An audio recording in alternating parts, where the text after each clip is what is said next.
Bonjour à tous, bienvenue dans notre émission Étincelle. Nous allons aborder la partie numéro 2 de la colère. Alors, si vous n'avez pas vu la première partie, je vous invite à vous connecter sur notre chaîne YouTube Église protestante Parole de Vie et de vous y abonner si ce n'est pas fait, ou de chercher dans la page de l'Église Facebook Église protestante Parole de Vie également, à mercredi dernier. Donc, pour faire suite, ce que je disais en fin de la première partie, c'est que quand parfois nous sommes en colère, quand quelqu'un nous met en colère parce qu'il nous a agressés, parce que nous sommes victimes d'une injustice, parce qu'il y a eu des paroles blessantes, parce qu'on se retrouve dans une situation où peut-être il y a eu un malaise, une agression, j'avais dit qu'il était important quand même de régler ça devant le Seigneur, parce que la colère qui n'est pas un trait de caractère n'est pas un péché. Voilà. Mais cela, pour autant, ne nous empêche pas de le régler devant Dieu.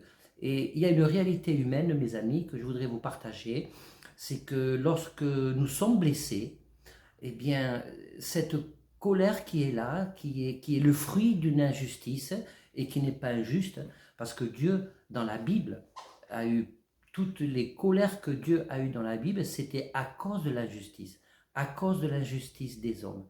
Vous voyez? Et donc, nous, lorsque nous sommes en colère à cause, nous sommes victimes, et la plupart du temps, c'est à cause d'une injustice, eh bien, il convient de ne pas laisser garder ça au fond de soi.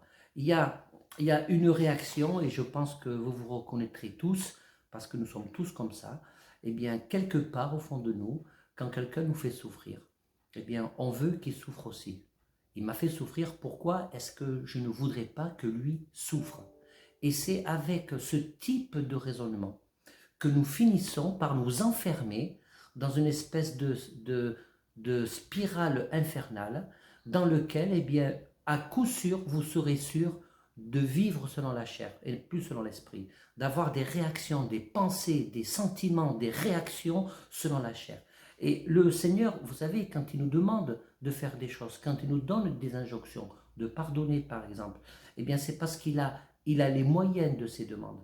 Le Seigneur, il est toujours prêt à nous accueillir lorsque nous avons besoin d'épancher notre cœur pour pouvoir éliminer notre colère. Vous savez, il y a des études qui ont été faites. Alors imaginez que notre cerveau soit une succession de cylindres, vous voyez. Donc, lorsque nous accumulons des choses, des rancœurs, des blessures, des sentiments de colère, alors imaginez que chacun de ces cylindres se remplisse petit à petit. Et si nous ne mettons pas en place une stratégie, une façon d'être et de se comporter selon l'Esprit de Dieu, eh bien, ces cylindres successivement vont se remplir. Et le fait de déposer tout ça au pied de la croix, eh bien, permet de faire descendre la pression. Vous savez que la colère est un sentiment, elle est un indicateur de notre état émotionnel, elle est un indicateur également, c'est comme un tableau de bord dans une voiture. Vous savez, quand le voyant rouge s'allume, ben, il faut vite s'arrêter, ou parce qu'il n'y a pas assez d'huile, ou parce qu'il y a un problème de moteur. Ça m'est arrivé, il y a un an, j'étais tombé en panne sur l'autoroute, le voyant rouge stop s'est allumé, ben, il fallait que je m'arrête. Bien, c'est pareil pour la colère. C'est comme un voyant rouge, c'est une alerte qui te dit attention, tu ne peux pas rester dans cet état-là.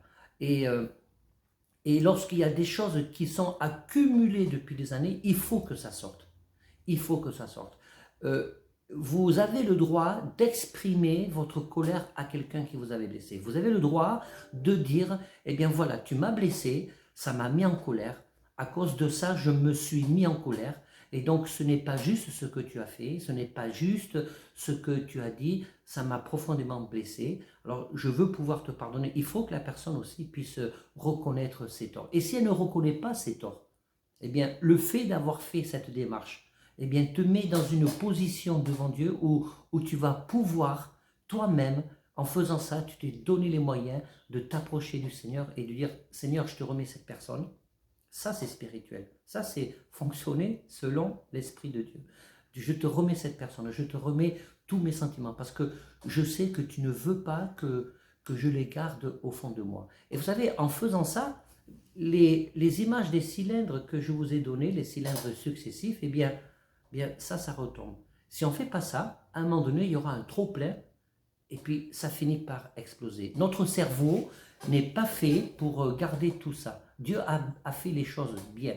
Nous avons besoin de parler à celui qui nous a blessés, ou à celle qui nous a blessés, et à combien plus forte raison, nous avons besoin de parler à Dieu pour lui exprimer les sentiments de colère qui sont au fond de nous. Lorsque la parole de Dieu nous dit dans Matthieu 18, verset 15, « Si ton frère s'est rendu coupable, va, trouve-le et convainc-le de sa faute. » Voilà. Jésus explique que c'est une démarche que nous devons faire. Et dans Matthieu 18, au verset 17, un peu plus loin, il nous dit, s'il refuse de t'écouter, ben mets-le sur le même plan que les païens. N'entretiens pas de relation avec quelqu'un qui va empoisonner ta vie, avec quelqu'un qui va vampiriser la joie que le Seigneur veut mettre dans ta vie. Nous avons besoin de parler. David disait, tant que je me suis tu, mes os se consumaient. Vous voyez, Dieu a bien fait les choses dans la nature. La science nous permet de déterminer, par exemple, que de la façon dont notre cerveau il est conçu pour préserver la vie. Et vous savez, quand des gens sont victimes d'un accident grave de la route, d'un attentat, d'un traumatisme important, pourquoi on dépêche sur place toujours des cellules psychologiques? Eh bien, c'est justement pour éviter que ces cylindres dont je vous ai dit, dont j'ai schématisé notre cerveau, puissent se remplir. C'est parce que c'est pour pouvoir exprimer tout de suite ce mal-être, ce traumatisme, c'est mettre des mots M-A-U-X, mettre des mots, pardon, je recommence, c'est mettre des mots M-O-T-S sur des mots M-A-U-X. Parce que si on ne fait pas ça tout de suite, écoutez bien ce que je vais vous dire, si on ne fait pas ça tout de suite, ah là c'est le téléphone qui sonne, pardon, si on ne fait pas ça tout de suite, eh bien, le mécanisme de notre cerveau fait que le traumatisme va partir dans notre inconscient. Et c'est ce qui explique que parfois, lorsque des gens, par exemple, ont été victimes d'abus sexuels, eh bien, ils ont fini par l'oublier. Ce n'est pas des menteurs, ils ont fini par l'oublier. Mais il faut que ça ressorte tôt ou tard. Et quand ça ne ressort pas tout de suite, quand ça ressort bien loin dans le temps, ça ressort toujours de la mauvaise façon et d'une façon violente sur soi ou d'une façon violente sur les autres. Vous voyez donc, c'est compliqué de gérer les sentiments de colère. C'est un sujet qui est délicat. Et ce que vous devez comprendre et être convaincu, c'est que lorsque la colère ne fait pas partie d'un trait de caractère, eh bien, ce n'est pas un péché. Mais pour autant, ça ne nous donne pas le droit de garder nos sentiments au fond de nous parce que j'ai été blessé. Ça ne nous donne pas le droit non plus de rester indéfiniment dans une position de victime parce que le Seigneur, il est le Seigneur de la liberté. Il est le Seigneur de la libération parce qu'il a tout accompli sur la croix. Il y a des gens qui pensent qu'en se victimisant en permanence, il y a des gens, en se victimisant en permanence, eh bien, c'est peut-être une façon thérapeutique de survivre. Oui, c'est une façon de survivre. Mais le Seigneur ne nous appelle pas à survivre. Le Seigneur nous appelle à vivre pleinement l'onction de son esprit, à vivre pleinement dans sa paix et dans sa joie. J'ai rencontré malheureusement dans l'exercice de mon ministère, et je crois que j'en rencontrerai encore, des gens qui se complaisent dans une victimisation. Ils ont été blessés. Et c'est très négatif, non seulement pour celui qui vit ça, la victimisation permanente, mais c'est négatif aussi pour l'entourage. Parce que ceux qui se victimisent en permanence, parce qu'à la base, ils ont été agressés, à la base, ils ont été blessés, ils n'étaient pas en tort, eh bien, ces personnes-là finissent toujours par empoisonner la vie de leur entourage. Alors que le Seigneur nous propose simplement de nous débarrasser de toute espèce de sentiment de colère, parce qu'il veut notre épanouissement moral, spirituel, il veut l'épanouissement de notre être tout entier, parce que simplement il a tout accompli à la croix. Parce qu'il a vaincu les œuvres du diable. Et les œuvres du diable, c'est de faire en sorte à ce que nous puissions être prisonniers, de faire en sorte à ce que nous puissions être prisonniers de tout ce qui empoisonne notre vie. Et je vais terminer par la colère est un péché quand il s'agit donc, je vous l'ai dit tout à l'heure, de ce trait de caractère.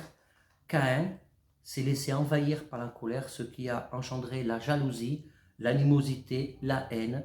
Et vous savez, ça s'est terminé par le meurtre. Voilà, ça c'est l'exemple. C'est important de revenir à la source. Lorsque Caïn s'est laissé submerger par la jalousie. Vous savez, les sentiments de jalousie, c'est pas... si tu veux vivre selon l'esprit et pas selon la chair, la jalousie, quelle qu'en soit l'origine, Dieu ne l'approuve pas.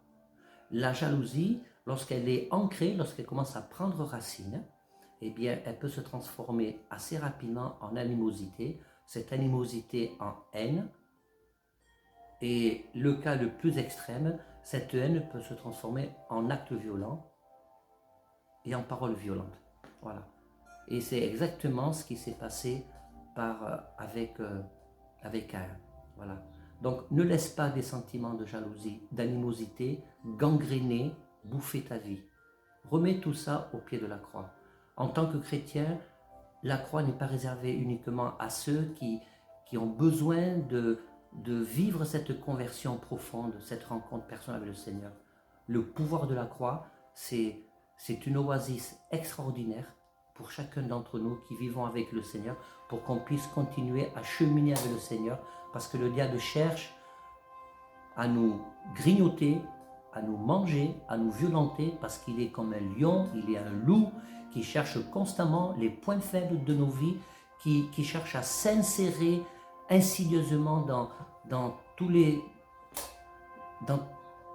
les faiblesses de notre personne, parce que son but c'est de nous éloigner de Dieu, son but c'est d'entretenir, de nous victimiser, parce qu'en mettant dans nos cœurs, dans nos pensées cet état d'esprit de victimisation, nous ne sommes pas en situation de déposer tout ça au pied du Seigneur, nous ne sommes pas en situation d'être en mesure de pardonner, d'exprimer notre blessure et notre colère. Dieu ne renie pas sa création. Dieu, c'est lui qui nous a fabriqués, c'est lui qui nous a créés, il sait comment on est fait. Et c'est la raison pour laquelle nous avons la grande chance de vivre dans ce temps de grâce. Donc, et si dans ton caractère, tu comprends par ces messages que dans ton caractère, il y a ce trait qui est la colère, eh bien le Seigneur Jésus veut t'en délivrer. Il veut t'en délivrer, parce que pour ton bien. Et lorsque le Seigneur Jésus nous demande de tout déposer au pied de la croix, eh bien c'est simplement parce qu'il veut notre bien, il veut que nous soyons libérés de toutes sortes de chaînes et de liens qui nous empêchent de vivre dans sa paix et dans sa joie. Soyez bénis. Mercredi prochain, c'est Bertie. J'ai dépassé de 2 minutes. Que le Seigneur vous bénisse et merci de votre fidélité à cette émission. Amen.